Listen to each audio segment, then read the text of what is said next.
Good morning. I'm Peter Milios from the Finance News Network. Stocks tumbled on Tuesday as Treasury yields hit their highest level since 2007, raising concern higher interest rates would freeze the housing market and tip the economy into a recession. Overall, the Dow Jones Industrial Average lost 1.29% for its worst day since March. The S&P 500 slid 1.37%, touching its lowest level since June during the session. And the tech-heavy Nasdaq Composite dropped 1.87% as growth stocks saw some of the biggest losses because of the rise in rates. With Tuesday's losses, the Dow went into the red for the year, off by 0.4%. The broader S&P 500 is still up 10% for 2023. Among the losses, there was a massive M&A deal that took place overnight.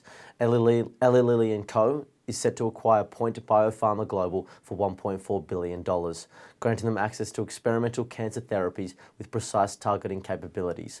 The deal offers an 87% premium to Point Biopharma Global shareholders at $12.50 per share in cash. The 10-year Treasury yield, last traded at 4.8%, reached its highest level in 16 years. The benchmark yield has surged in the past month as the Federal Reserve pledged to keep interest rates at a higher level for longer. The 30-year Treasury yield climbed to 4.925%, also the highest since 2007. The average rate on a 30-year fixed mortgage neared 8%. Stocks traded inversely to bond yields throughout the day, moving lower each time as rates spiked. The latest catalyst for the rate boost was the release Tuesday of the August job opening survey, which signalled a tight labour market. The survey showed 9.6 million open roles in the month. Meanwhile, economists polled by Dow Jones had anticipated an 8.8 million jobs. A strong labour market is allowing the Fed to tighten policy without fear it is going too far. The volatility index, known as the VIX, briefly rose above 20 in late morning trading on Tuesday, reaching its highest level since late May. The VIX is a measure of expected stock market volatility over the next 30 days and is often seen as a sentiment indicator. When the VIX is low, it suggests investor complacency. When high, readings indicate fear and nervousness in the market.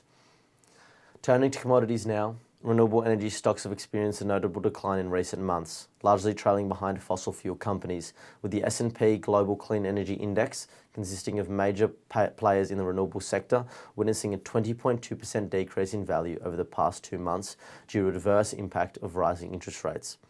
Lithium prices are nearing a 2-year low as concerns about China's demand for lithium persist, with analysts noting that the usual fourth-quarter demand surge in China has yet to materialise due to sufficient inventory levels and cautious restocking by car and battery manufacturers in response to the weaker consumer demand. Argentina is considering imposing a new tax on lithium companies to fund infrastructure projects and proposing a quota of up to 20% of output for domestic battery projects, with the possibility of discussing the quota individually with each producer. However, these proposals may be subject to change depending on the outcome of Argentina's upcoming presidential elections later this month. And on the Australian commodity front, mining billionaire Gina Rinehart is reportedly increasing her stake in Liontown Resources, as Euroz Hartleys acquired over 48 million shares in the company after the market closed on Tuesday, suggesting her involvement in the share acquisition. Turning to US sectors now, all closed lower overnight except for the utilities. Consumer discretionary was the worst performer. The SPI futures are pointing to a 0.5% fall. Thank you for listening.